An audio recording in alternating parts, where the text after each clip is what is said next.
दिलीप सांघवी, विधि सांघवी, आलोक सांघवी आपका चलने के केस है। हाँ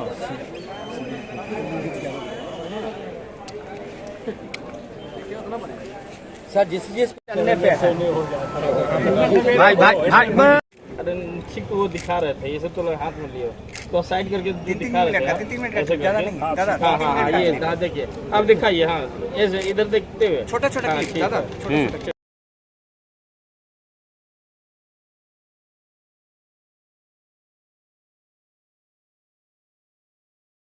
माता दी इंटरप्राइजेज का मेसर्स जय माता दी इंटरप्राइजेज का मामला यही है कि सन फार्मा से इनको स्टॉकिस्ट था मिला हुआ और 1993 से चला आ रहा था। अचानक ऑल ऑफ ए सडन ये बंद कर दिया गया 2024 के 10 मई को। यही कहा गया रीजन कि भाई आपका टेक्निकल फॉल्ट के कारण हम नहीं दे रहे हैं। अब बशर्ते बात यही था कि टेक्निकल फॉल्ट नहीं है। जब हमने अधिवक्ता नोटिस, लीगल नोटिस उन पर सर्विस किया तो लीगल नोटिस में उन्होंने कोई केस नहीं, और ये सामने खड़े हैं पेटिशनर प्लेंटिफ, और यही हैं जय माता दी इंटरप्राइजेज के प्रोप्राइटर। इनको कहा गया कि आप चोर हैं तो आप क्रिमिनल है, क्रिमिनल एक्टिविटीज़ में इन्वॉल्व रहते हैं, जबकि हमने मांगा कि कौन सा इन पर केस है तो कोई केस का हवाला उन्होंने नहीं दिया, आज तक नहीं दिया।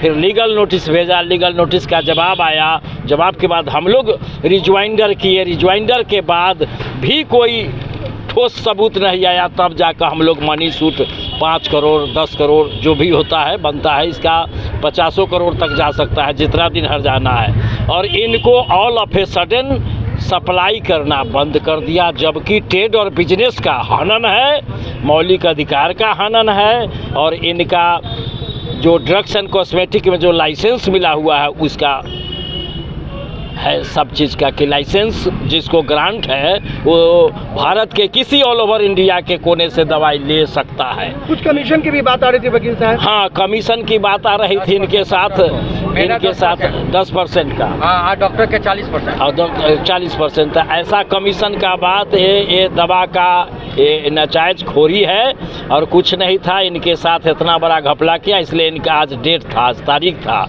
और इन पर सब जज 4 के यहाँ केस रजिस्टर था। उनका तरफ से वकील साहब अधिवक्ता हाजिर भी हुए हैं। अगली तारीख पड़ा है 12 जून को डेट पड़ा है अगली तारीख। कोर्ट ने क्या कहा? कोर्ट का निर्णय यही हुआ है अभी कि भाई आज ही अपीयर हो रहे हैं, इनको एक समय दिया जाए, इसलिए समय मिला है इनको। लेकिन इस बीच में इनका सारा गोविंद मित्रा रोड के प्रोप्राइटर हैं, जय माता दी के नाम से जाने जाते हैं। इन पर झूठा आरोप रच करके और बदनाम करने की कोशिश से, ताकि इनका मार्केट से पूरे बिहार, बंगाल, यूपी सब जगह के इनका ट्रेड और बिजनेस ख़त्म कर दिया। अपना परिचय बताइए। हम रामशंकर दास अधिवक्ता पटना उच्च न्यायालय।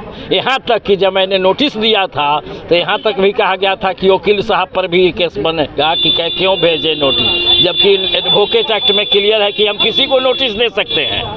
लेकिन जब नोटिस का जवाब ठोस सबूत नहीं आया, ठोस जवाब नहीं मिला, क्यों बंद किया, कौन सा क्रिमिनल केस था, नहीं सब सबूत दिया, तब जाकर मनी सूट उन पर डैमेज के साथ कर दिया गया है कि इनका माल आज तक सप्लाई नहीं करके बेचारे रोड पर हैं, और इनको चोर कहा जा रहा है। इनको कहा जा रहा है कि आप क्रिमिनल एक्टिविटीज रखते हैं, तो आप गलत, लेकिन आज तक कोई केस नंबर नहीं दिया कि हिंदुस्तान के कोई के नाम केस भी है। ये केस कभी रजिस्टर हमने कर दिया। 40% कमीशन मिलता था स्टॉकिशिप में, डॉक्टर को 40% देता है कमीशन के तौर पे लिखवाने के लिए माल।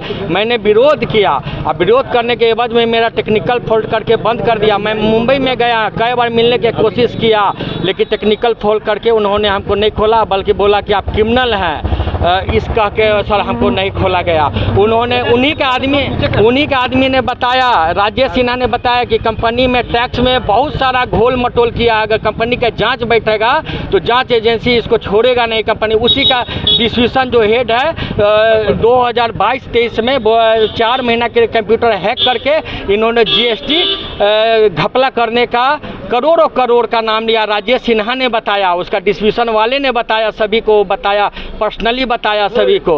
यही मामला है सर, हमने क्या मांग विरोध करते किया। हैं बागी जी? हम मांग करते हैं कि मेरा सप्लाई किया जाए, जो हर्जाना है हर्जाना दीजिए, मैं कैश विड्रॉ कर लूँगा। मेरा जो स्टॉकिस्ट जो मेरा पेट पे लात मारा है, मेरे रेगुलर सप्लाई किया जाए। और हमारे सर रोजी रोटी पे सवाल उठ गया, हमको दुकान में बदनाम किया गया है। और बस यही मेरे पूरे मार्केट में। अपना परिचय बताइए। अवधेश जायसवाल आप प्रोपराइटर हैं ना?